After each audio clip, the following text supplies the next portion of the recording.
Welcome to this scientific lecture on vacuum-like materials, where we explore Epsilon-Near-Zero and hyperbolic media that challenge our conventional understanding of light propagation. At the nanoscale, we can engineer materials that make light behave as if space itself is distorted, enabling phenomena that seem to violate classical optics.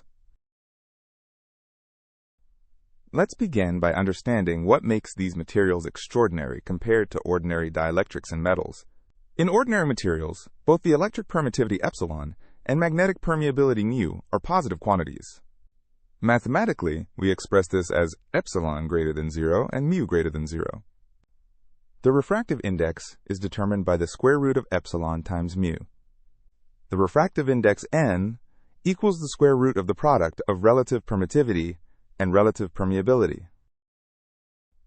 This graph shows how refractive index increases with permittivity for typical materials, following a smooth square root relationship. But here's an interesting question. What happens when we engineer materials where epsilon approaches 0? The answer is we enter a fascinating regime called Epsilon-Near-Zero materials, where physics becomes highly counterintuitive. Let's dive deep into the physics of Epsilon-Near-Zero materials and understand why they behave so remarkably. When epsilon approaches 0, something extraordinary happens. The wavelength inside the material becomes infinite. The wavelength in the material equals the free space wavelength divided by the square root of epsilon r. As epsilon r approaches 0, the wavelength in the material approaches infinity. Correspondingly, the phase velocity of light in these materials becomes infinite. The phase velocity equals c divided by square root of epsilon r, which approaches infinity as epsilon r goes to 0. This diagram shows how in an epsilon-near-zero material, the phase becomes uniform across the entire volume because the wavelength is so large. To understand this better, let's examine the dispersion relation for electromagnetic waves. The dispersion relation is omega squared equals c squared k squared divided by epsilon r. The wave vector k equals omega over c times square root of epsilon r, which approaches 0 when epsilon r approaches 0. Now let's explore how we can actually create these exotic materials using nanoscale engineering. By layering metals and dielectrics at the nanoscale, we can create effective media with Epsilon-Near-Zero. Here we see alternating layers of metal and dielectric materials with thicknesses on the order of tens of nanometers. When the layer thickness is much smaller than the wavelength, effective medium theory allows us to treat this structure as a homogeneous material. The layer thickness d must be much less than the wavelength lambda. These structures exhibit anisotropy, with different effective permittivities for fields parallel and perpendicular to the layers. The parallel permittivity is a weighted average, F times epsilon metal plus 1 minus F times epsilon dielectric, where F is the metal filling fraction. The perpendicular permittivity follows a harmonic mean, epsilon metal times epsilon dielectric divided by F epsilon dielectric plus 1 minus F epsilon metal. When the parallel and perpendicular permittivities have opposite signs, we get hyperbolic dispersion, a truly remarkable phenomenon. Hyperbolic materials are characterized by permittivities of opposite signs in different directions. Mathematically, the product of epsilon parallel and epsilon perpendicular is negative. Type 1 hyperbolic materials have negative epsilon parallel and positive epsilon perpendicular. We write this as epsilon parallel less than 0 and epsilon perpendicular greater than 0. Type 2 hyperbolic materials have the opposite configuration, positive epsilon parallel and negative epsilon perpendicular. Epsilon parallel greater than 0 and epsilon perpendicular less than 0. This comparison shows the dispersion relation.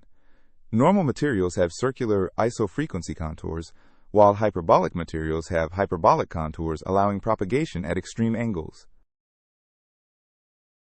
The dispersion relation for hyperbolic materials takes a very different form from normal materials.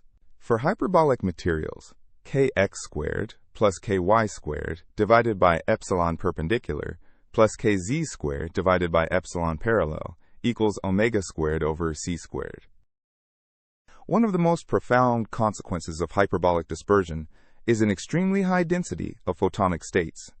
You might ask, why is the density of photonic states important?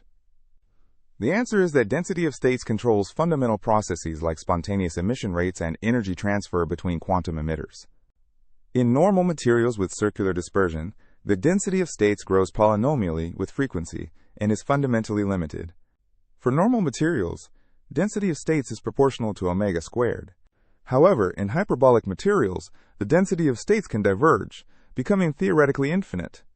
For hyperbolic materials, density of states approaches infinity in the ideal lossless case. This graph compares density of states. The blue curve shows polynomial growth for normal materials, while the red curve shows the dramatic divergence in hyperbolic materials. This leads to enormous Purcell factor enhancement, accelerating spontaneous emission by orders of magnitude. The Purcell factor equals the emission rate in hyperbolic media divided by the free space rate, and can be much greater than 1. Experimental demonstrations have shown Purcell factors ranging from 10 to over 1,000 times enhancement. Epsilon-Near-Zero materials enable a remarkable phenomenon. Electromagnetic waves can tunnel through channels much narrower than the wavelength. In normal materials, diffraction prevents efficient propagation through subwavelength channels. Here we see a narrow channel in a normal material. Incident waves diffract and spread out, unable to efficiently propagate through. In Epsilon-Near-Zero materials, the uniform phase across the channel enables efficient tunneling regardless of channel geometry. In an Epsilon-Near-Zero channel, waves maintain their structure and tunnel through efficiently, emerging with minimal distortion. The remarkable aspect is that the channel width can be arbitrarily smaller than the free space wavelength. We can have channel width much less than lambda 0. The transmission efficiency depends on the channel length and material losses, but not strongly on channel geometry. Transmission approximately equals e to the negative alpha L, where alpha is the absorption coefficient and L is the length. Let's work through a concrete numerical example at optical frequencies to see realistic parameter values. Consider a structure of alternating silver and silicon dioxide layers operating at a wavelength of 600 nanometers. At 600 nanometers, silver has a permittivity of approximately -15. Epsilon silver approximately equals -15. Silicon dioxide at this wavelength has a permittivity of approximately 2.1. Epsilon silicon dioxide approximately equals 2.1. By choosing a metal filling fraction of 0.12, we can achieve Epsilon-Near-Zero behavior. Epsilon parallel equals 0.12 times -15 plus 0.88 times 2.1, which equals approximately 0.05, very close to 0. This corresponds to silver layers of about 5 nanometers and silicon dioxide layers of 37 nanometers. D silver equals 5 nanometers, and D silicon dioxide equals 37 nanometers. The total period is 42 nanometers, which is much less than the 600 nanometer wavelength, satisfying effective medium requirements. Hyperbolic materials allow light to propagate at angles that would be impossible in normal materials, a phenomenon called supercoupling. In normal materials, total internal reflection prevents light from propagating at angles beyond the critical angle. The critical angle equals arcsine of n2 over n1. However, hyperbolic materials can support wave vectors of arbitrarily large magnitude, allowing propagation at any angle. This diagram shows how in normal materials, only certain angles are allowed for propagation, with a forbidden region beyond the critical angle. In hyperbolic materials, all angles become allowed, enabling supercoupling and extreme directional propagation.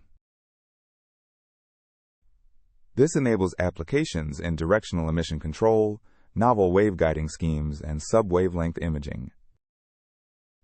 To fully understand these phenomena, we need to revisit Maxwell's equations in anisotropic media.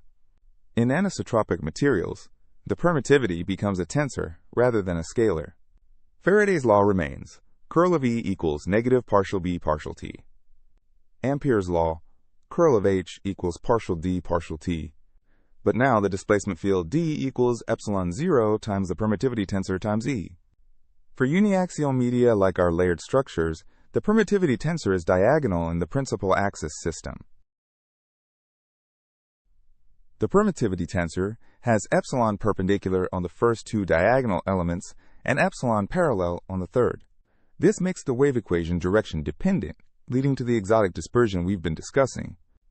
The wave equation is curl of E equals negative omega squared, mu 0, epsilon 0 times the permittivity tensor times E.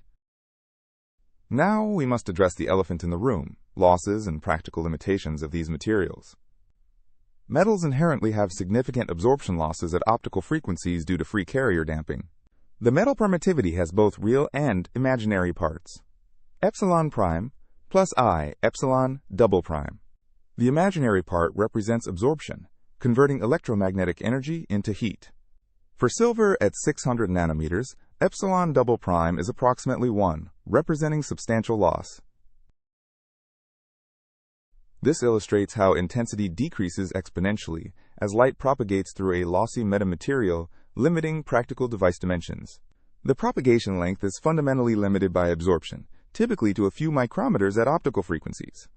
The propagation length scales as 1 over alpha, which is approximately lambda 0 over 2 pi epsilon double prime.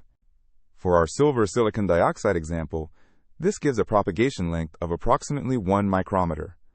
There's an inherent trade-off between exotic electromagnetic properties and tolerable loss levels.